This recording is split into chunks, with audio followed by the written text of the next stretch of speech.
I-deliver na ang babaeng yan sa mga dayuhang broker. Kung sa Mindanao ang bagsakan, habang buhay na siyang hindi makakabalik, di ba? Sa isang iglap, dahil sa mga salitang iyon na parang basura lamang na iniluwa, ang marangyang suite ng hotel ay nanigas na parang yelo. Ang aking mga kamay at paa ay paralisado dahil sa droga, kahit isang daliri ay hindi ko maigagalaw, ni hindi ako makasigaw. Habang nakahandusay sa malamig na sahig, ang tanging naririnig ko ay ang malupit na tawanan ng lalaking dapat sana ay minamahal kong asawa at ng biyenan kong dapat sana ay mabait. Ngunit sa sandaling iyon, hindi nila alam, habang sila'y nagagalak, na ilang buwan mula ngayon, matutuklasan nilang ipinagbili nila ang taong hindi nila dapat ginalit at mararanasan nila ang pinakamatinding desperasyon at takot sa kanilang buhay. Ang pangalan ko ay Amara Corpus, 28 taong gulang. Ang araw na ito ay dapat sana'y magiging pinakamasayang araw ng aking buhay. Pagkatapos ng 3 taong relasyon, ipinangako namin ni Marco, ang aking pinakamamahal na asawa, ang walang hanggang pag-ibig sa aming kasal. Matapos ang selebrasyong puno ng pagbati, mula sa mga kamag-anak at kaibigan, heto kami ngayon sa suite sa pinakamataas na palapag ng isang mamahaling hotel, handa para sa aming matamis at masayang honeymoon. Amara, ang ganda-ganda mo talaga ngayong araw. Ipagdiwang natin ang ating maningning na kinabukasan. Sa harap ng magandang tanawin ng gabi, iniabot sa akin ni Marco ang isang baso ng champagne na may matamis na ngiti. Walang anumang pag-aalinlangan. Ininom ko ang ginintuang likido. Ngunit, makalipas lamang ang ilang minuto, may kakaiba akong naramdaman, ano't biglang umikot ang aking paningin, at unti-unting nawawalan ng lakas ang aking buong katawan.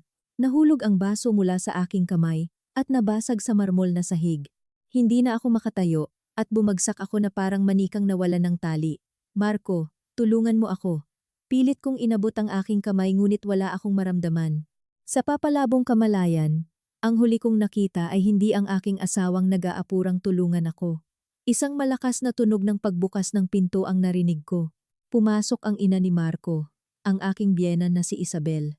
Sa likod niya ay may 2 malalaking lalaking nakaitim. Biyenan, bakit kayo narito? Halos pabulong kong tanong. Sa sandaling iyon, isang di kapani-paniwalang tanawin ang sumalubong sa akin. Tinulak ni Marco ang aking katawan sa sahig at pinunasan ang kanyang sapatos na parabang nadumihan. Ha! Sa wakas bumagsak din. Pinakaba mo ako. Ang tagal tumalab ng gamot. Kaya ayaw ko sa mga babaeng malakas ang katawan eh. Ang kanyang boses ay hindi na ang malambing at mapagmahal na boses na kilala ko, kundi isang malamig at malupit na tinig. Si Isabel naman, habang tinatakpan ng abaniko ang bibig, ay tumawa ng mapanlait. Magaling, Marco, anak. Hindi ko akalain na makakatiis ka ng 3 taon sa isang walang kuwentang babaeng tulad nito. Pero ngayon, ang mga stocks ng kumpanya ng ama niya at ang lahat ng mana ay sa atin ng dalawa. Para akong binagsakan ng langit at lupa, ang mana, ang yaman na iniwan ng aking ama, na pumanaw ilang buwan na ang nakararaan. Iyon pala ang kanilang pakay. Hoy, kayo, isilid nyo na yang basura sa maleta. Mahuhuli na tayo sa usapan sa broker. Sumunod ang mga lalaking nakaitim sa utos ni Isabel at lumapit sa akin. Teka lang, inay, hindi ba't parang nakakaawa naman siya? Sabi ni Marco. Sa isang saglit, umasa ako. Ngunit ang sumunod niyang sinabi ay tuluyang pumatay sa aking puso. Sayang naman kung itatapon lang. Narinig ko, pwede pa siyang pagkakitaan kung ibebenta sa Mindanao. Kahit wala siyang ibang silbi, baka may mapakinabangan pa sa mga lamang loob niya. Ikaw talaga, Marco. Napakatuso mo. Sige na nga, kung kikita pa tayo, gawin mo ang gusto mo. Ang bawat salita ng pang-iinsulto ay parang matatalim na punyal na paulit-ulit na tumutusok sa aking puso. Hindi. Sabihin ninyong hindi totoo, Marco, biyenan. Gusto kong sumigaw, gusto kong manlaban, at kalmutin ang kanilang mga mukha. Ngunit ang aking katawan ay ganap na paralisado, at tanging ungol na lamang ang lumalabas sa aking lalamunan. Sa harap ng karahasan at pagtataksil, wala akong nagawa kundi ang manahimik sa gitna ng matinding kawalan ng pag-asa. Dalian nyo na. Ingatan nyo, baka magasgasan, bababa ang presyo niyan. Hinawakan ako ng magaspang na mga kamay ng mga lalaki, at pilit na isinilid sa isang malaking maleta. Isinara ang siper at nilamon ako ng kadiliman. Itay, tulungan niyo ako. Kahit sino, tulungan niyo ako. Walang nakarinig sa aking piping sigaw. Naramdaman ko ang pag-alog ng maleta habang dinadala ako papalayo. Ipinagkanulo ng sarili kong asawa at biyenan, ipinagbili bilang isang produkto sa ibang bayan. Sa papalabong kamalayan, naramdaman kong ang aking kaluluwa ay nababalot ng malamig at maitim na apoy ng paghihiganti. At nang magmulat ako ng mata, natagpuan ko ang aking sarili sa isang lugar na hindi sakop ng anumang batas, isang madilim at mabahong detention center sa isang liblib na lugar sa Pilipinas. Paano makakaligtas si Amara mula sa kailaliman ng kawalan ng pag-asa? At ano ang nakakatakot na lihim na kanyang itinatago? Ang nakakapasong init, ang amoy ng kalawang, amag, at dumi ng tao na kumakapit sa hangin. Nang pilit kong imulat ang aking mga mata, nasa isang silong ako na gawa sa semento at walang ni isang bintana. Isang madilim na bumbilya ang nakabitin mula sa mataas na kisame. Sinubukan kong bumangon, ngunit ang aking mga kamay at paa ay nakakadena. Sa aking paligid, nakita ko ang 12-dosenang mga babae, tulad ko, na nakakadena at nakasandal sa pader. Ang mga matay blangko at walang buhay. Dito, ang salitang pag-asa ay matagal nang namatay. Ito ay isang impyerno sa lupa. Hoy, gumising kayo, mga babaeng taga Maynila. Hindi na kayo tao ngayon. Mga karneng pambenta na lang kayo.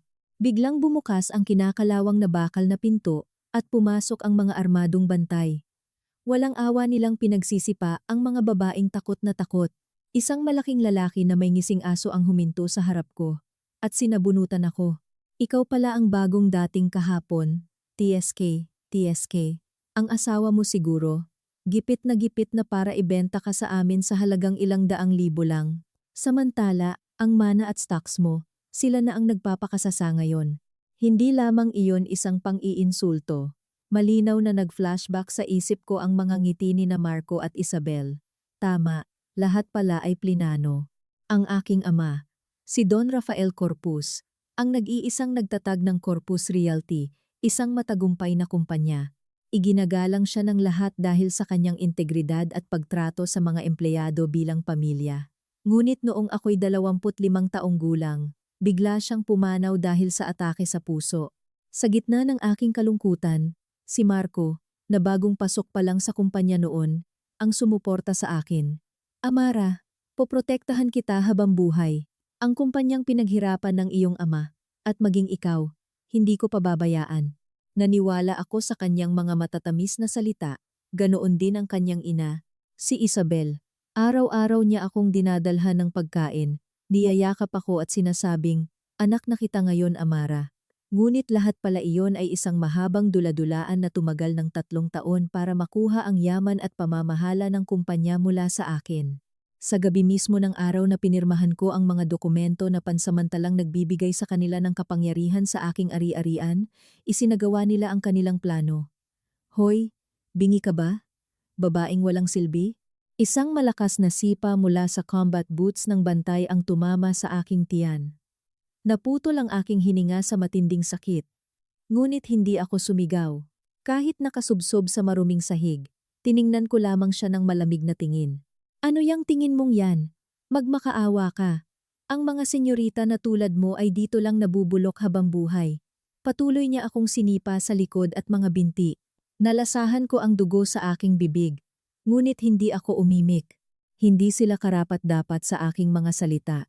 Hindi ako iiyak. Hindi ako susuko. Ang takot sa akin ay matagal nang nawala. Hindi ko hahayaang mapunta sa mga sakim na tulad nila ang kumpanyang dugot pawis ni Itay.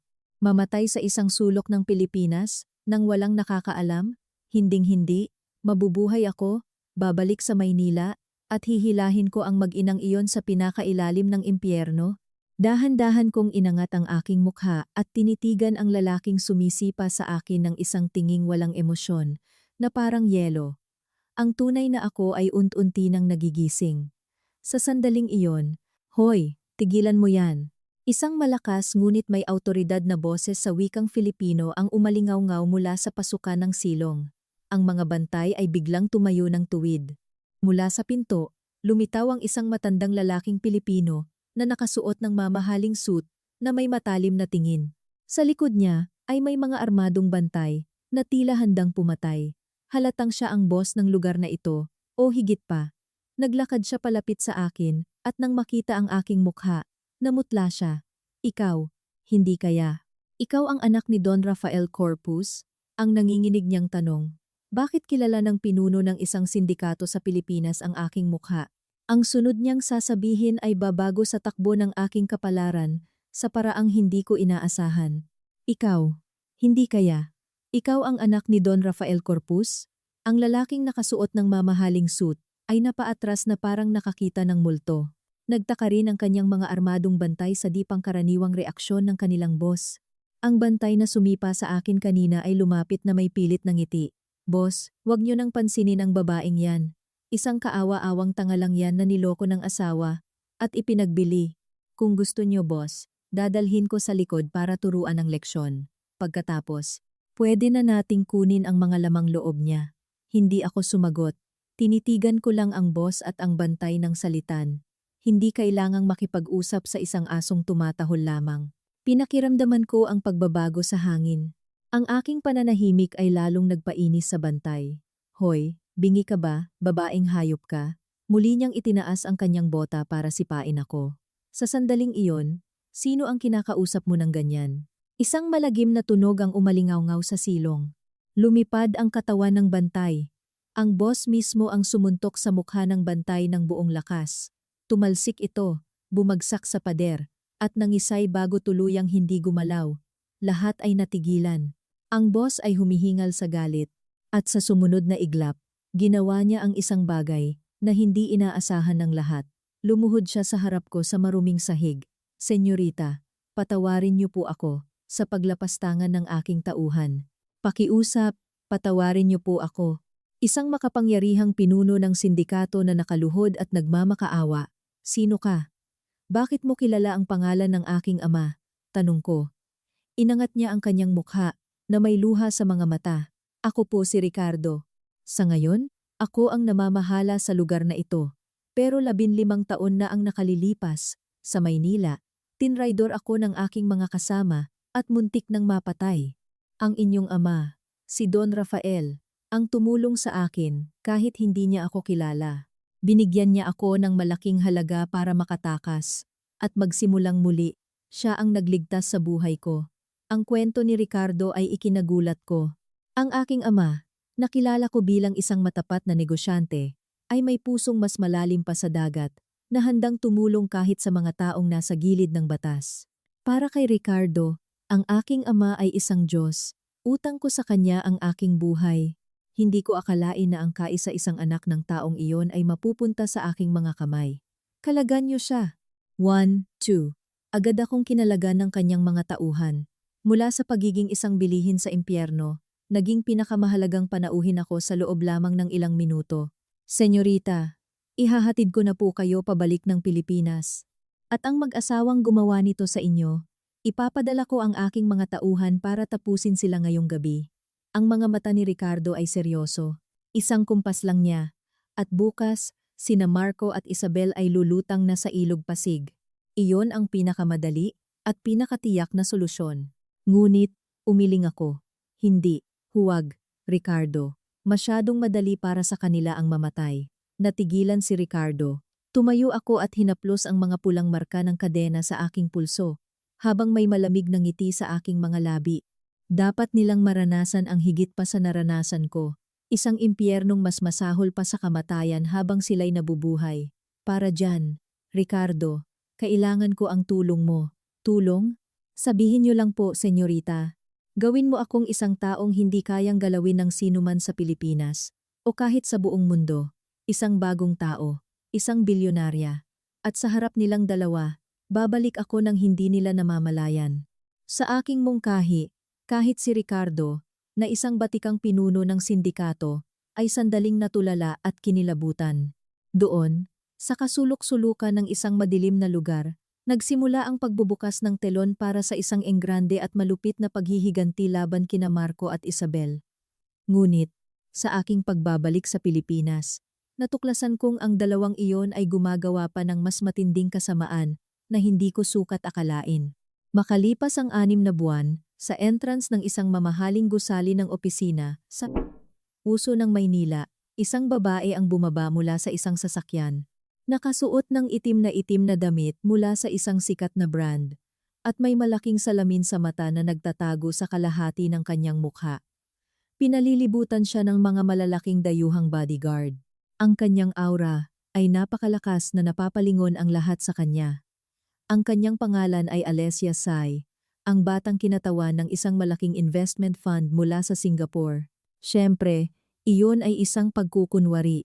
Sa likod ng salamin sa mata, ang mga mata na kasing lamig ng yelo ay walang iba kundi ako, si Amara Corpus, na dapat sanay kalahating taon nang inilibing sa kadiliman. Dahil sa malakas na koneksyon at malaking pondo ni Ricardo, nabago ang lahat tungkol sa akin, mula sa aking mga dokumento hanggang sa aking nakaraan. At ngayon, nakatayo ako sa lobby ng Corpus Realty, ang kumpanyang iniwan ng aking ama. Ang baduy naman ng interior design bulong ko. Ang dating mainit at maaliwalas na entrance na iningatan ng aking ama ay wala na, napalitan ng kumikinang na gintong palamuti, na pilit at may masamang panlasa. Ang pangalan ng kumpanya ay pinalitan pa ng Marco Holdings, isang napakapangit na pangalan. Sa sandaling iyon, isang malakas na sigaw ang narinig mula sa loob ng lobby. Wala akong pakialam. Itigil ang produksyon ng mga walang kuwentang piyesa na yan. Ibenta ang buong pabrika sa mga inchik sa susunod na buwan. Ang boses na iyon ay walang iba kundi kay Marco. Nakasuot ng mamahaling suit, nagwawala siya sa harap ng isang matandang lalaki na nakayuko. Si Mang Berto, ang manager ng pabrika na matagal nang nagsisilbi sa kumpanya mula pa noong panahon ni Itay. Pero, Sir Marco, ang mga piyesang iyon ang buhay ng ating kumpanya. Marami tayong suki na umaasa diyan. Wala akong pakialam, matandang hukluban ka. Itinulak ni Marco si Mang Berto. Habang bumagsak si Mang Berto, ang biyenan kong si Isabel, na nasa tabi niya, ay tumawa ng malakas. Hahaha, mga inutil talaga ang mga empleyado dito. Siguro, masama ang pagpapalaki ng dating presidente. Kung ano ang puno, siya rin ang bunga. Tinitigan ni Isabel si Mang Berto at nagsalita na parang nandidiri. Sa likod ng anino ng tangang si Amara, yumaman tayo ng ganito. Siguro, yung babaeng yun, kinakain na ng mga asong gala sa isang estero sa Mindanao. Ang tanging silbi niya sa buhay ay maging tuntungan natin. Ang mga masasakit na salita ay umalingaw-ngaw sa labi. Si Mang Berto ay nanginginig sa galit at umiiyak. Ngunit, hindi nagbago ang aking ekspresyon.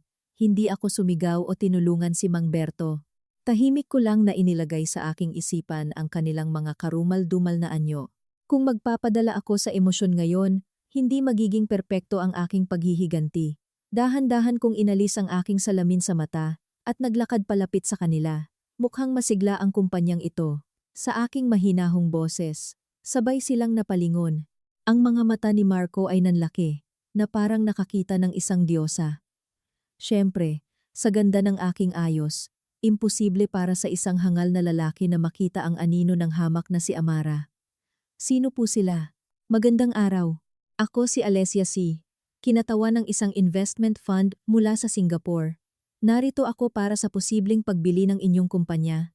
Iniabot ko ang aking business card na may matamis na ngiti. Nagmamadaling kinuha ni Marco ang kanyang card at lumapit na parang sipsip. Isang malaking karangalan po. Ako po ang presidente, si Marco.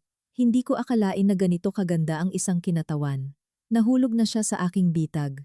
Isang malaking investment ang iaalok ko para tuluyan silang mabaon sa pagbagsak. Iyon ang aking naisip. Ngunit sa sandaling iyon, Marco mahal, ang tagal mo, kaya sinundo na kita. Isang babae ang pumasok at kumapit sa braso ni Marco. Nang makita ko ang mukha ng babae, tumibok ng malakas ang aking puso. Hindi, bakit? Ang babaeng iyon ay si Leah, ang aking matalik na kaibigan mula pa noong kolehiyo, na umiyak pa habang nagbibigay ng talumpati sa aking kasal. Ipakilala ko po kayo, Miss Alessia. Siya si Leah, ang aking fiancé. Sa sinabi ni Marco, isang hindi inaasahang katotohanan ang pagtataksil ng isang matalik na kaibigan ang nagpagulo sa aking perpektong plano. Ipakilala ko po kayo. Miss Alessia, siya si Leah, ang aking fiancé. Nang makita ko ang mukha ng babaeng nakakapit sa braso ni Marco, tumibok ng malakas ang aking puso. Si Leah, ang aking nag-iisang matalik na kaibigan, nakasama ko sa hirap at ginhawa, na umiyak pa habang nagbibigay ng talumpati para sa akin sa aking kasal. Wow, Marco, ang ganda naman ng bisita mong presidente. Hello po, ako si Leah. Lumapit si Leah kay Marco na may pabebe at matinis na boses. Ang kanyang inosenteng ngiti ay katulad ng ngiti ng kaibigan ko sa aking kasal. Ngunit ang sumunod na lumabas sa kanyang bibig ay parang basag na salamin na sumugat sa aking puso. Marco, pagtapos na to, uwi na tayo sa bagong kondo na binili natin galing sa mana ni Amara. Hey, buti na lang talaga at tinapon na yang boring na babaeng yun sa Mindanao. Ano? Si Isabel naman, na biyenan ko, ay tumango-tango at inakbayan si Leah.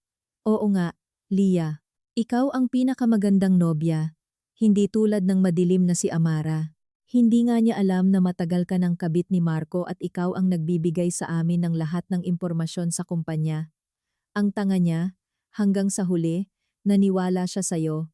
Hahaha, nakakatawa talaga. Yung champagne na may pampatulog na ibinigay ko sa kasal, ininom niya ng walang pag-aalinlangan. Grabe, pinigilan ko lang talagang tumawa noon. Nag-init ang dugo sa buong katawan ko at parang sasabog ang aking ulo sa sakit. Hindi lang pala ang asawa ko at ang biyenan ko, kundi pati na rin ang pinagkakatiwalaan kong kaibigan ay kasama sa planong itapon ako sa impyerno.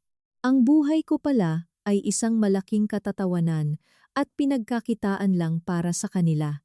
May kung anong nabasag sa loob ko, pero hindi ako nagsalita. Nanginginig sa galit ang aking mga kamay na magkakrus sa aking kandungan. Ngunit nanatili akong tahimik, tinitingnan sila ng malamig na tingin sa likod ng aking malaking salamin. Napanatili ko ang perpektong maskara ng walang emosyon na investor na si Alessia. Dinala nila ako sa isang silid pulungan kung saan ipinaliwanag ni Marco ang pinansiyal na kalagayan ng kumpanya. Ang dating matatag at walang utang na kumpanya na iniwan ng aking ama ay baon na ngayon sa utang at malapit ng malugi dahil sa walang kakayahang pamamahala ni Marco at sa maluhong pamumuhay ni na Isabel, MS.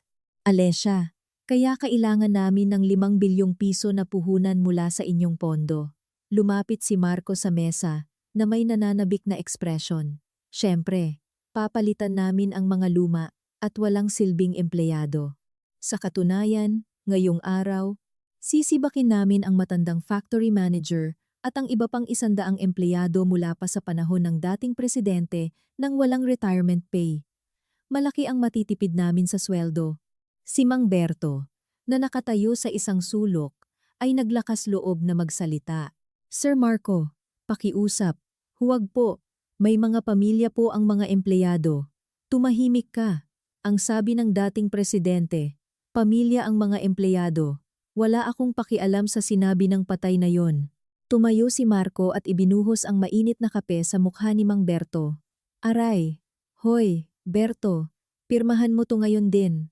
Kasunduan na tinatalikuran mo ang iyong retirement pay. Kung hindi, ipagigiba ko ang mga makina sa pabrika ngayon din. Si Mang Berto ay umiiyak sa sahig habang tinitiis ang sakit ng paso. Sina Marco, Isabel, at Leah ay nagtatawanan lang. Miss Alessia, sang-ayon po kayo, di ba? Ang mga basurang hindi kumikita ay dapat lang na itapon.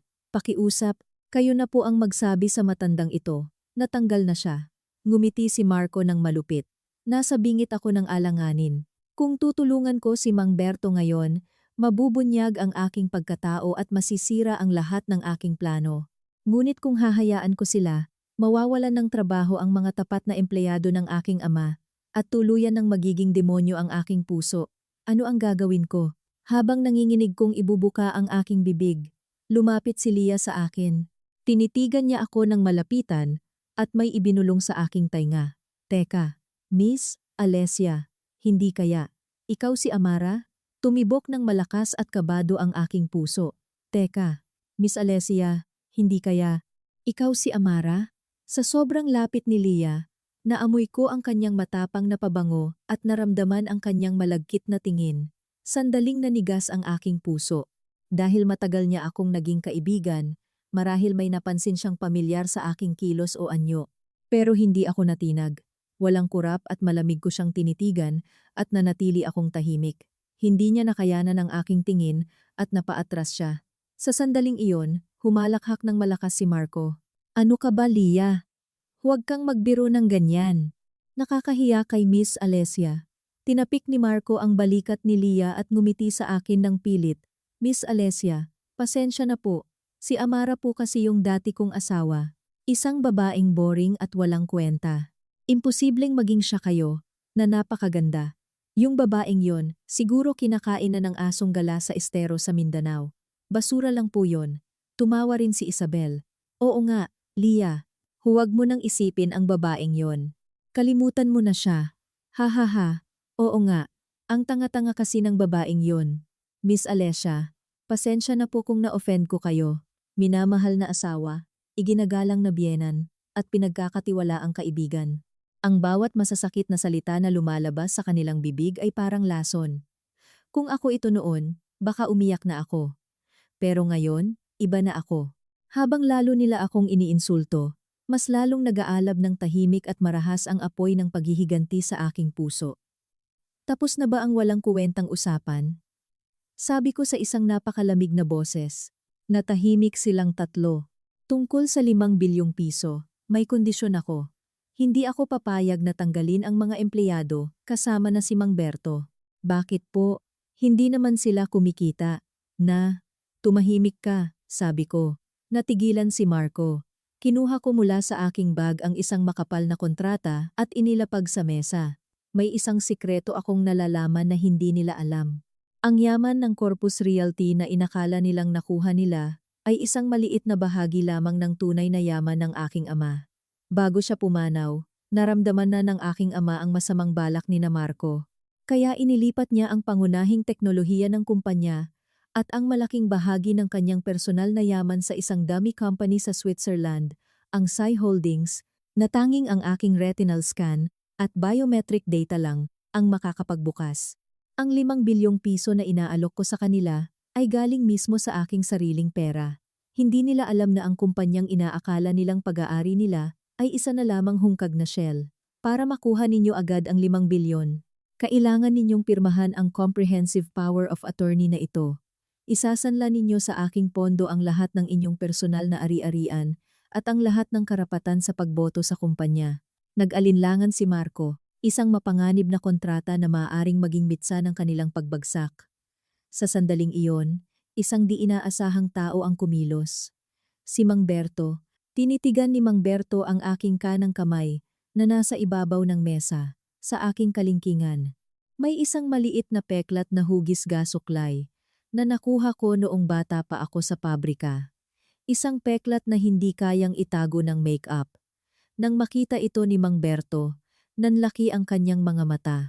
Senyorita, buhay ka. Nalaman niyang ako si Amara. At naunawaan niya agad na naglalatag ako ng bitag. Sa sumunod na iglap, gumawa siya ng isang di kapani-paniwalang hakbang para hindi ako mabuking. Marco, huwag. Huwag mong pipirmahan yan. Sumigaw si Mang Berto na parang galit na galit. Gusto niyang kunin ang buong kumpanya. Ako na ang bahalang magsanay sa mga empleyado. Huwag mong pirmahan ang kontratang yan mula sa demonyo. Nag-init ang ulo ni Marco. Ang baligtad na sikolohiya ni Mang Berto ay tumama. Tumahimik ka, matandang hukluban. Natatakot ka lang na mawalan ng trabaho, di ba? Huwag kang makialam sa negosyo ko. Nakalimutan na ni Marco ang lahat. Dahil sa galit kay Mang Berto at sa kasakiman sa 5 bilyon, inagaw niya ang ballpen. Miss Alessia, huwag niyo nang pansinin ang sinasabi ng matandang to. Masaya naming pipirmahan ito, si Isabel at Lia, sa pag-iisip na habang buhay na silang mabubuhay sa luho, ay masayang pumirma rin. Hindi nila alam na pinipirmahan nila ang kanilang sariling tiket patungo sa impyerno. Salamat. Nang makuha ko ang kontratang may pirma nilang tatlo, isang malamig na ngiti ang sumilay sa aking mga labi. Sila ngayon ay aking mga alipin. Sa amin na ang 5 bilyon, di ba? I-transfer mo na, sabi ni Marco, na halos tumutulo ang laway. Dahan-dahan akong tumayo at tiningnan sila mula sa itaas. Oo, Pero ayon sa Section 48, Artikulo 2 ng kontrata, ang lahat ng inyong personal na ari-arian ay iinspeksyonin na ngayon. Kasama na ang lahat ng perang ninakaw ninyo mula sa dating presidente. Ano? Inspeksyon. Namutla si Marco. Si Isabel at Leah ay hindi makapaniwala. Sa sandaling iyon, isang malakas na kalabog ang sumira sa pinto ng silid pulungan. Oras na ng pagbabayad, mga daga. Ang nakatayo roon ay hindi mga pulis. Ito ang pinakamasamang bisita na hindi nila inaasahan. Nang makita ni Marco kung sino ito, napaupo siya sa sahig sa takot. Ang marangyang pinto ng silid pulungan ay sinipa at pumasok ang isang matandang lalaki na nakasuot ng mamahaling suit, si Don Ricardo, ang kinatatakutang pinuno ng sindikato. Ang kanyang presensya ay nagpatigas sa hangin. Sa likod niya ay mga malalaking lalaking nakaitim. Nang makita ni Marco ang mukha ng isa sa mga lalaki, napasigaw siya at napaupo sa sahig. Bakit ka nandito sa Pilipinas? Tasyo. Si Tasyo, ang ilegal na broker na kinontrata ni Marco kalahating taon na ang nakalipas para ibenta ako sa Mindanao. Paanong ang isang taong mula sa madilim na mundo, na siya lang ang nakakakilala, ay kasama ngayon ng isang dayuhang investor? Nagpapanik na si Marco. Ano ba to? Sino ang mga dugyot na lalaking ito? Marco, tumawag ka ng pulis, sigaw ni Isabel. At kayo, Miss Alesia, anong ibig sabihin nito? Dumudumi ang mamahali naming lugar. Hindi ko sila pinansin. Naupo lang ako ng malalim sa sofa, hawak ang isang tasa ng kape, at tinitingnan sila ng malamig na tingin. Ang aking nakakabinging katahimikan ay lalong nagpabigat sa hangin. Tasyo, dapat nasa Mindanao ka. Bakit ka nandito? Para singilin ako, sigaw ni Marco. Hindi pinansin ni Don Ricardo si Tasyo. Lumakad siya papalapit sa akin. At sa harap nilang lahat, yumukod siya ng 90 degrees. Ma'am, ayon po sa utos ninyo, nakuha na po namin ang lahat ng ebidensya na nagpapatunay na ninakaw nila ang yaman ng dating presidente at itinago sa mga dummy account sa ibang bansa. Ang mga kasabwat nilang opisyal ay hawak na rin po namin. Magaling, Ricardo. Mabilis ka, sagot ko. Namutla si Marco. Imposible. Bakit yumuyukod ang isang kinatatakutang pinuno ng sindikato sa isang investor lang? Investor lang? Tumayo ako at lumakad palapit kay Marco. Ang comprehensive power of attorney na pinirmahan ninyo kanina ay nagbibigay sa akin ng karapatang imbestigahan ang lahat ng inyong ari-arian. At sa sandaling ito, ang 30 milyong piso na ninakaw ninyo sa aking ama ay legal na kinumpiska ng aking pondo. Hayop ka. Tumayo si Marco at dinuro ako. Kaya pala, binitag mo kami para kunin ang pera namin.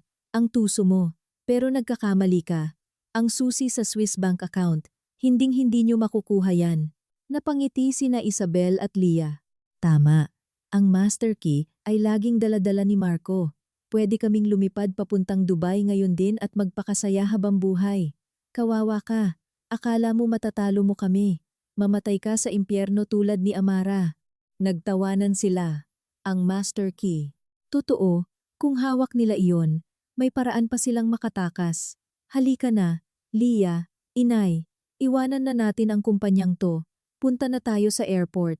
Ngumisi si Marco at ipinasok ang kamay sa loob ng kanyang suit.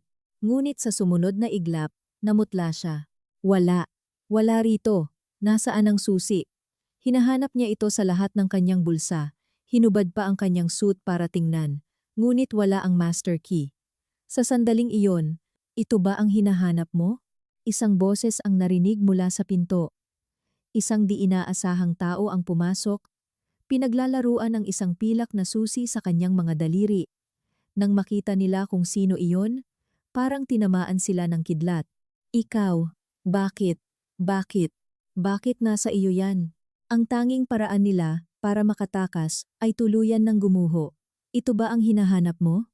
Ang di inaasahang taong pumasok sa silid pulungan habang pinaglalaruan ang pilak na master key ay walang iba kundi si Ati Reyes, ang abogado ni Marco. Ati Reyes, bakit nasa iyo ang susi ko? Ikaw na abogado ko, sigaw ni Marco. Si Ati Reyes ang pinagkakatiwalaan ni Marco sa lahat ng ilegal na dokumento at paglilipat ng pera sa ibang bansa. Nginitian lang ni Atty. Reyes si Marco. Lumapit sa akin, yumukod ng may paggalang. at inilagay ang susi sa mesa. Pasensya na po, Ma'am Alessia, naantala. Ayon po sa utos ninyo, kinuha ko na po mula sa bulsa ng hangal na ito habang nagwawala siya kanina. Utos mo? Hindi makapaniwala si Marco. Sina Isabel at Leah ay nakatingin din kay Ate M. Reyes na parang hindi makapaniwala. Hoy, ano? To, binabayaran ka namin ng malaki, di ba? Bakit ka sumusunod sa babaeng yan? Sigaw ni Isabel. Nginitian sila ni Ate Reyes. Malaking bayad? Nakakatawa kayo. Ang ibinayad nyo sa akin ay kulangot lang kumpara sa inalok ni Ma'am Alessia. Isa pa, ang isang maliit na isda na tulad ninyo ay hindi mananalo laban sa isang dambuhalang pondo mula sa Singapore. Lumipat lang ako mula sa isang lumulubog na bangka patungo sa isang luxury cruise ship. Traidor, ibalik mo ang pera namin, sigaw ni Marco. At ikaw, Alessia, magnanakaw. Isusumbong kita sa pulis. Oo nga, sigaw ni Leah. Akala mo kung sino ka? Isang hamak na babae na yumaman lang. Basura ka. Paulit-ulit nila akong ininsulto. Ngunit nanatili akong kalmado. Uminom lang ako ng kape. Hindi ako sumagot. Hindi ako nagpakita ng galit. Ang aking katahimikan ay nagpabigat sa hangin. At ang kanilang mga masasakit na salita ay nawalan ng saysay. Ano ba yang tingin mong yan? Magsalita ka. Natakot na si Marco sa aking katahimikan. Kahit na walang saysay, sasabihin ko na rin. Isang bagay lang, sabi ko sa malamig na boses. Ang master key na pilit ninyong pinoprotektahan. Peke lang yan, ano? Ang Swiss bank account ay may pinakamataas na antas ng seguridad. Hindi ito gumagamit ng pisikal na susi. Ang kailangan lang ay ang retinal scan at biometrics ng tunay na may-ari ng account. Namutla si Marco. Ang susi na lagi niyang daladala ay isang piraso lang ng basura. Ibig sabihin, kahit isang kusing, hindi namin makukuha. Napaupo si Marco sa sahig. Sa puntong iyon, nagsimulang mag-away ang tatlong magkakasabwat. Marco, anong ibig sabihin nito? Sabi mo sigurado na ang pera, sigaw ni Leah. Lumipat ako sayo mula kay Amara dahil sabi mo mayaman ka na. Isa ka palang inutil. Tumahimik ka. Ikaw rin, tuwang-tuwa ka noong nilason natin si Amara. Di ba? Huwag niyong awayin ang anak ko. Sigaw ni Isabel. Ikaw, Leah, ang may kasalanan. Nag-away sila na parang mga aso't pusa. Ang samahan na binuo sa kasakiman ay madaling masira. Tinitigan ko lang sila mula sa itaas. Nakakadiri kayo, sabi ko. Natahimik sila. Tumayo ako at nagbigay ng huling salita. May isa pa kayong hindi alam. Isang pagkakamali na hindi na ninyo mababawi. Ano? Tanong ni Isabel. Hindi ninyo naiintindihan kung bakit ganito na lang ang pagpupumilit kong bawiin ang Corpus Realty at ang mana ng aking ama. Dahan-dahan kong inalis ang aking malaking salamin sa mata. Ngayon, tingnan ninyo kung kaninong pera ang binabawi ko. Nang makita nila ang aking mukha, sina Marco, Isabel, at Leah ay napasigaw na parang nakakita ng multo at natigilan. Isang malakas na tunog ang nilikha ng paglapag ng aking malalaking salamin sa mesa. Sa ilalim ng sopistikadong pampaganda, lumitaw ang mukha na 6 na buwan na nilang nilalait at tinatawanan bago nila itinapon sa impyerno ang mukha ko, si Amara Corpus, Amara. Nanginginig na bulong ni Marco. Ang kanyang mga mata ay nanlaki at ang buong katawan ay nanginginig na parang nakakita ng multo. Hindi totoo, hindi. Ang unang nagsalita ay ang biyenan kong si Isabel. Naghisterya siya, hawak ang kanyang ulo, patay na ang babaeng yan. Kinain na ng mga aso sa estero sa Mindanao. Sino ka? Isa kang impostor. Si Leah naman, na may mga matang nanlilisik, ay dinuro ako. Oo nga, imposibleng maging ganyang kasopistikada ang tanga at bobong si Amara. Nagpa-plastic surgery ka lang para makuha ang mana niya. Isa kang peking babae. Hindi mo kami maloloko. Sa takot, pilit nilang itinatanggi ang katotohanan. Ngunit hindi ako sumagot. Tinitigan ko lang sila ng malamig na tingin. Ang aking nakakabinging katahimikan ay nagpabigat sa hangin, at ang kanilang pagwawala ay unti-unting naging takot. Magsalita ka. Impostor ka. Di ba? Hindi ikaw si Amara. Hindi na nakatiis si Marco at akmang susugurin ako. Ngunit bago pa man niya ako mahawakan, sinunggaban siya ng mga tauhan ni Ricardo at isinubsob sa sahig. Huwag mong gagalawin ang senyorita. Sigaw ni Ricardo. Ang broker na si Tasyo ay lumapit. Marco, siya nga. Siya ang babaeng dinala ko sa Mindanao. Ngunit ngayon, isa na siyang tunay na VIP na protektado ni Boss Ricardo. Hindi natin siya kaya. Sa mga salitang iyon, tuluyan na nilang naunawaan. Ang tunay na Amara ay nagbalik, at mayroon na siyang kapangyarihang hindi nila kayang labanan. Nawalan ng kulay ang mukha ni Marco. Napaupo si Isabel sa sahig, at si Lia ay nagtakip ng mukha sa hindi makapaniwalang takot. Ngayon, handa na ba kayong tanggapin ang katotohanan? Tanong ko. Binitag mo kami, sigaw ni Marco mula sa sahig. Kahit buhay ka pa, wala kang magagawa. Ako ang presidente ng kumpanyang ito. Sa akin nakapangalan ang lahat ng stocks. Wala kang karapatan. Ngumiti ako ng malamig at inilapag ang isang papel sa harap niya. Nakalimutan mo na ba kung ano ang pinirmahan mo kanina? Ang Comprehensive Power of Attorney na masaya nilang pinirmahan. Nakasulat doon, ang lahat ng ari-arian at karapatan sa pagboto sa Corpus Realty ay ililipat sa investor na si Alessia Sai. Hindi nila binasa ang kontrata dahil sa kasakiman sa 5 bilyong piso at sa isang pirma, ibinalik nila sa akin ang lahat. Ito ang huling paghihiganti. Hindi totoo. Walang bisa yan. Nilinlang mo kami. Nilinlang. Hindi ko kayo pinilit. Kusa kayong pumirma. Nawalan ng imik si Marco. Ang lahat ng yaman na inagaw nila ay nawala sa isang iglap dahil sa kanilang sariling kasakiman. Ang marangyakong buhay. Naghisterya si Isabel. Nag-away muli sila ni Lia. Ngunit hindi pa sumusuko si Marco. Kinuha niya ang kanyang telepono. Hayop ka. Tatawag ako ng pulis. Isusumbong kita sa panloloko at trespassing. Kapag dumating ang pulis, hindi na kayo makakagalaw. Sabi niya, akmang tatawag sa 117. Ngunit tumawa lang ako. Sige, tumawag ka. Ako rin. Tatawag na sana ng pulis. At kapag dumating sila, ipakita mo rin itong video na ito.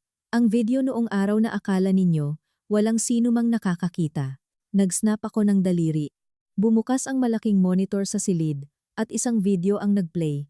Nang makita nila ang laman ng video, tumigil ang daliri ni Marco, at isang nakakakilabot na sigaw ang umalingaw-ngaw sa buong silid. Sa pag-iilaw ng malaking monitor sa dingding, lumitaw ang pamilyar na suite ng hotel. Sa wakas, bumagsak din. Pinakaba mo ako, ang tagal tumalab ng gamot. Umalingaw-ngaw ang boses ni Marco habang sinisipa ang aking walang malay na katawan.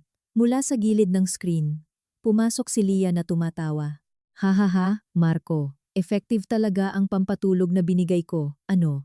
Ang tangang babaeng ito, akala niya matalik niya akong kaibigan, kaya ininom niya ang champagne ng walang alinlangan.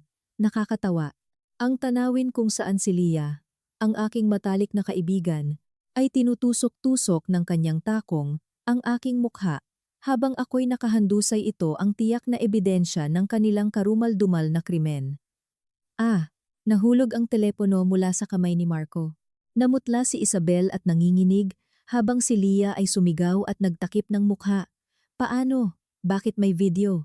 Tayo-tayo lang ang nandoon, sigaw ni Marco. Sa sulok, tumawa ng mahina ang traidor na abogado, si Atty. Reyes. Marco, hindi ako ganoon katanga para pagkatiwalaan ka ng buo. Bilang insurance sakaling hindi mo ako bayaran ng tama, naglagay ako ng hidden camera sa suite. Reyes, traidor ka. Galit at desperado si Marco. Hindi totoo yan. Gawa lang yan sa AI para siraan kami. Sigaw ni Lia. Oo nga, kasalanan mo rin kung bakit ka naming tinuruan ng leksyon. Ang yabang mo kasi. Magpasalamat ka pa nga. Hayop ka. Sigaw ni Isabel. Sa gitna ng kanilang pagpapanik, lumabas ang kanilang tunay na kulay. Ngunit nanatili akong tahimik. Nakaupo. At tinitingnan sila ng malamig na tingin. Ang aking katahimikan ang nagpapatunay ng kanilang pagkakasala. Magsalita ka. Ano ba yang tingin mong yan? Sigaw ni Marco, hindi na makatiis sa bigat ng katahimikan. Bumuntong hininga ako. Pagdukot, illegal detention, at human trafficking. At pagtatangkang pagpatay, sa malinaw na video na ito, at sa testimonya ni Tasyo, habang buhay kayong mabubulok sa kulungan. Sa salitang iyon, tuluyan silang nanghina. Ang kanilang marangyang buhay, lahat ay gumuho, nang akala ng lahat ay tapos na. Ngunit hindi lang yan ang kasalanan ninyo, Sabi ko sa isang mababang boses, nanigas ang hangin. May karugtong pa ang video na yan. Ang usapan ninyo matapos nyo akong isilid sa maleta. Nag-snap ulit ako ng daliri. Nagbago ang video sa monitor. Matapos isara ang zipper ng maleta, ngumisi si Marco kina Isabel at Leah. Sa wakas, atin na ang lahat. Ang paglalagay ko ng lason sa suwero ng matandang yun gabi-gabi, para magmukhang atake sa puso ay nagbunga na rin. Nang umalingaw-ngaw ang mga salitang iyon, ang puso ni na Marco, Isabel, at Leah ay huminto sa pagtibok. Ang pagkamatay ng aking minamahal na ama ay hindi pala dahil sa sakit. Ito ay isang planadong pagpatay ng tatlong demonyong ito. Sa wakas, atin na ang lahat. Ang paglalagay ko ng lason sa suwero ng matandang yon gabi-gabi para magmukhang atake sa puso ay nagbunga na rin. Ang mga salita ni Marco na umalingaw-ngaw mula sa monitor ay parang isang bombang sumira sa buong silid. Isang kakaibang tunog ang lumabas sa lalamunan ni Marco. Nanlaki ang kanyang mga mata, nanginginig habang tinitingnan ang monitor at ako. Ang pagkamatay ng aking minamahal na ama. Hindi pala atake sa puso, kundi isang planadong pagpatay gamit ang lason. Hindi, Marco. Sabi mo natural ang pagkamatay niya. Ang unang nag-react ay si Leah. Sinunggaban niya si Marco. Sabi mo pampatulog lang yung gamot na binili ko sa dark web? Ginawa mo akong kasabwat sa pagpatay. Tumahimik ka. Ikaw rin. Tuwang-tuwa ka at sinabing, sa wakas, mawawala na ang matandang yun, di ba? Pumagitna si Isabel. Wala akong alam dyan. Inutusan mo lang akong abalahin ng mga nurse. Si Marco ang gumawa. Wala kaming kasalanan ni Leah. Sa gitna ng takot, sila mismo ang nagbunyag ng kanilang mga ginawa sa pagpatay. Nakakadiri. Ngunit, nang malaman ni Marco na nabisto na ang kanyang perpektong krimen, tuluyan na siyang nagwala.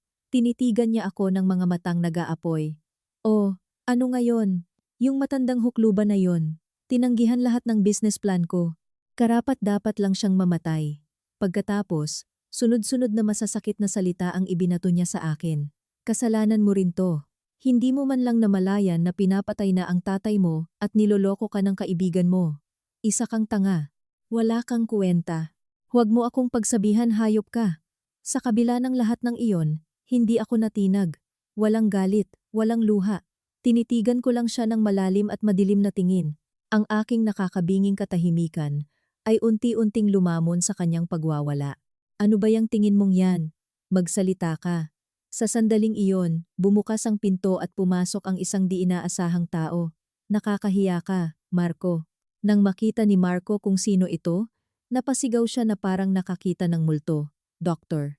Ocampo. Bakit kayo nandito? Si Dr. Ocampo, ang doktor ng aking ama sa ospital. Binayaran kita ng 50 milyong piso para sa peking death certificate. Bakit ka kasama ni Amara? Sigaw ni Marco. Ngumiti ng malamig si Dr. Ocampo at naglabas ng isang maliit na attaché case. Ang 50 milyong piso na bigay mo ay isinumite ko na sa pulis bilang ebidensya. Nagpanggap lang akong kakampi mo. Dahil may pangako ako kay Don Rafael. Pangako? Namutla si Marco. Kahit anong sabihin mo, wala namang ebidensya. Ang bangkay ng matanda, abo na. Walang makakapagpatunay na nilason siya. Nagtawa siya na parang baliw. Dahan-dahan akong tumayo. Marco, akala mo ba talaga, hindi alam ng ama ko na nilalason mo siya? Mula pa sa simula, alam na niya. Hindi totoo. Kung alam niya, bakit hindi siya lumaban? Bakit siya namatay ng tahimik? Binuksan ko ang attaché case na dala ni Dr. Ocampo. Dahil nag-iwan siya ng isang bitag para sa inyo. Isang bitag na mas masahol pa sa impyerno. Gamit ang sarili niyang buhay. Nang mabuksan ang case, ang laman nito ay nagpatigil sa paghinga nilang lahat.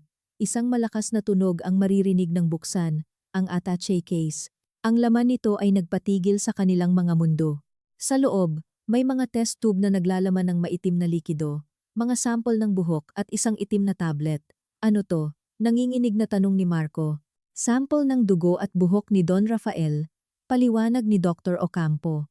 Gabi-gabi, pagkaalis ninyo, kinukuha ko ito.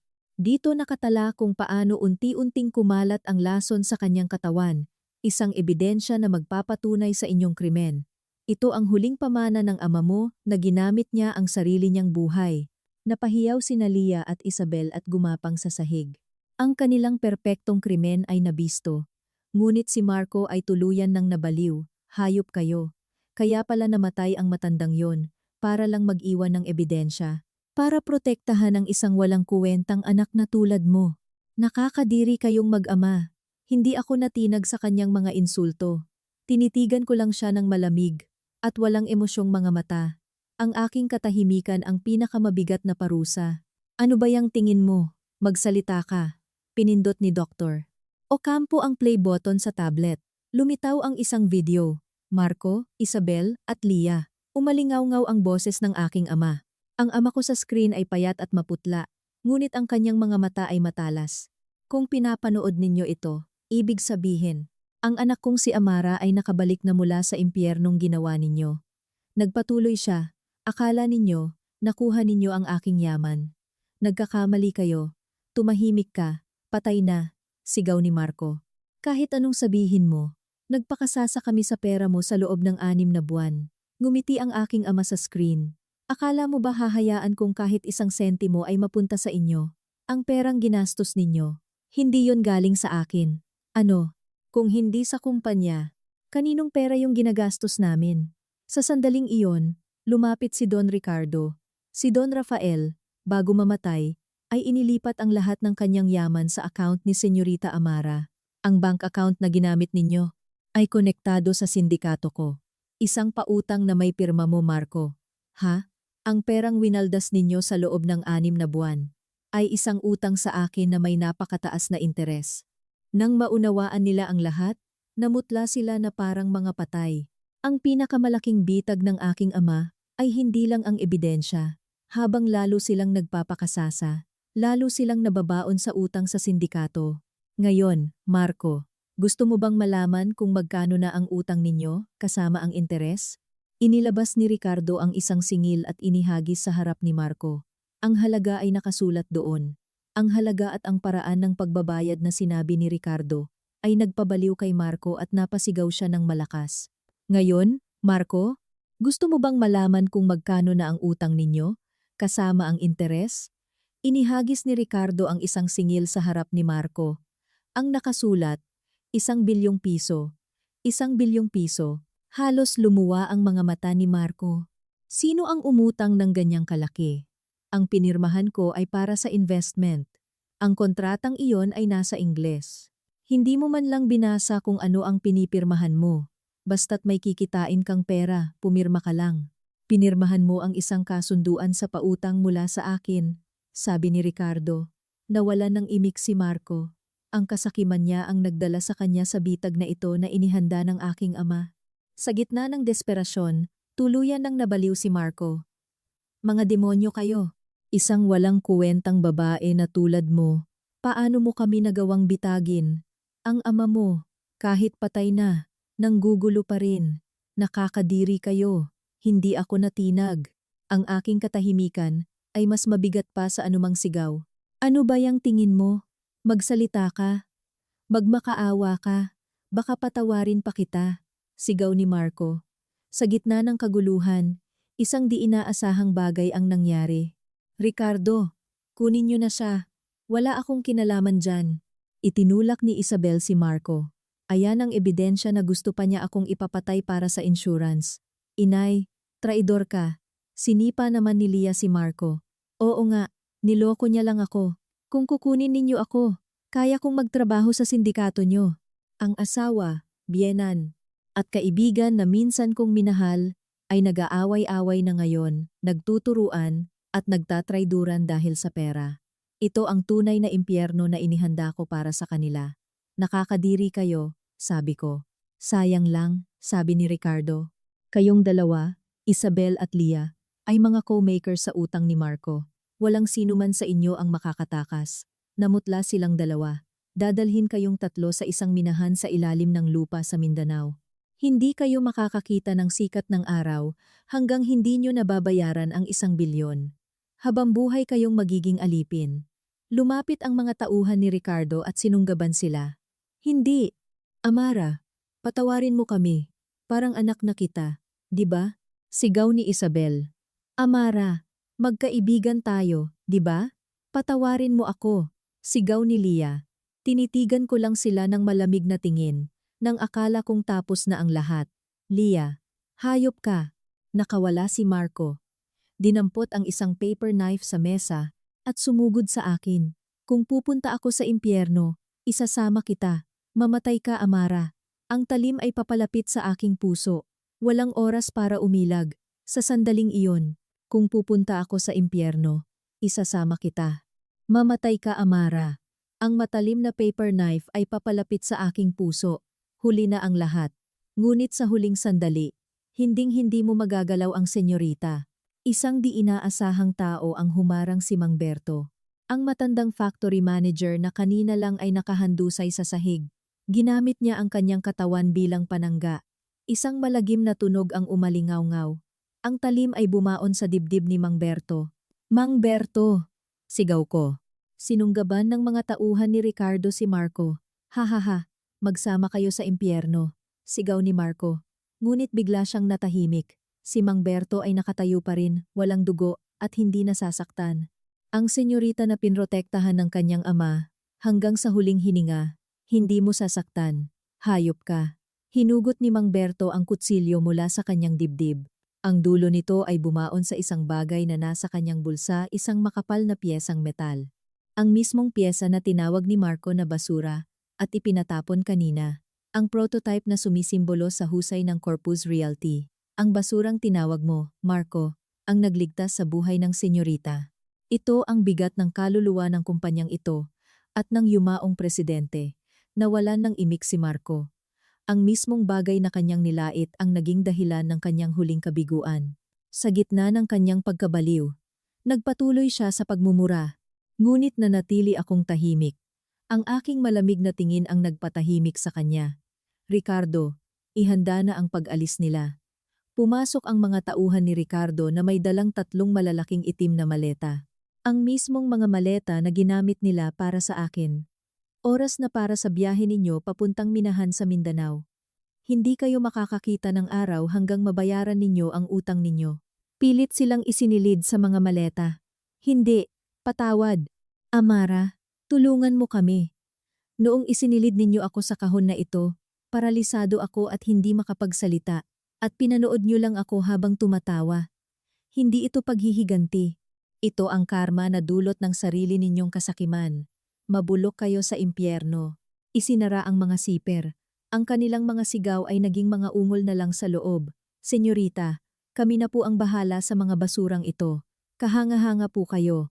Habang dinadala papalayo ang mga maleta, ang apoy ng paghihiganti sa aking puso ay tuluyan ng namatay. Tapos na, Mang Berto. Maraming salamat po, at patawad po sa lahat. Yumuko ako. Senyorita, ang mahalaga po ay ligtas kayo. Nang akala kong tapos na ang lahat, Senyorita, may huling bagay pa po akong dapat ibigay sa inyo. Inilabas ni Ricardo ang isang luma at kinakalawang na susi. Ipinagbilin po ito sa akin ni Don Rafael bago siya mamatay. Ibibigay ko lang daw sa inyo kapag tapos na ang lahat. Nang makita ko ang susi, isang alaala mula sa aking pagkabata ang biglang bumalik. Itay, hindi kaya ang katotohanang itinatago ng susing iyon ay mas malalim pa sa aking paghihiganti. Isang katotohanang puno ng pagmamahal, ang luma at kinakalawang na susi. Sa isang iglap, bumalik ang mga alaala. Ito ang susi sa lumang bodega sa likod ng pabrika. Noong bata ako, sinabi ni Itay na dito nakatago ang mahika ng kumpanya, kaya bawal akong pumasok. Pumunta kami ni Mang Berto sa bodega. Sa loob, sa gitna ng isang maayos at malinis na silid, may isang lumang computer at isang magandang kahoy na manika. Nang buksan ko ang computer, isang video ang nagplay. Ang aking ama, noong malakas pa siya, ang nasa screen. Amara, anak, kung pinapanood mo ito, ibig sabihin, nagtagumpay ka. Patawarin mo ako. Matagal ko nang alam na niloloko ka ni Marco, pero natakot akong masaktan ka lalo kung bigla ko silang ilalayo. Kaya, bago ako mamatay, kinausap ko si Ricardo para maging safety net mo. Nanginginig ang boses ng aking ama sa video. Narinig ko si Marco na tinawag kang isang walang kuwentang babae. Gusto ko siyang patayin noon. Pero anak, hindi ka walang kuwenta. Ikaw ang aking yaman, ang aking pagmamalaki. ang iyong kabaitan, at tiwala sa kapwa, ang tunay na yaman ng Corpus Realty. Hindi ko na napigilan ang aking mga luha. Anak, ang yaman sa Swiss Bank at ang mga teknolohiya. Peke lang yon. Isang pain para sa kasakiman nila. Ang tunay na teknolohiya, ang kinabukasan ng kumpanyang ito, ay nasa loob ng manikang yan. Itinago pala ng aking ama ang pinakamahalagang teknolohiya sa isang lugar na hindi nila pag-iinteresan. Amara, alagaan mo ang kumpanya at ang mga empleyado. Mahal na mahal kita. Nang matapos ang video, napahagulgol ako. Lahat ng sakit at galit na tiniis ko sa loob ng 6 na buwan ay lumabas. Niyakap ako ni Mang Berto. Senyorita, Presidente Amara, mahal na mahal po tayo ng itay ninyo. Itayo po natin muli ang kumpanyang ito. Opo, Mang Berto. Salamat po. Tumayo ako. Yakap-yakap ang manika na may kaluluwa ng aking ama. Sa paglabas namin, sumikat ang isang napakagandang araw. Ang madilim na gabi ay tapos na. Ang paghihiganti ang nagtulak sa akin, ngunit ang pagmamahal ng aking ama ang nagligtas sa akin. Hinubad ko sa aking isipan ang itim na damit ni Alessia Sai at tumingala sa langit. Itay, panoorin niyo po ako. Itatayo ko po ulit ang kumpanyang ito at magiging masaya ako. Isang ngiti, ang pinakamaganda at pinakamaliwanag sa buong buhay ko, ang sumilay sa aking mga labi.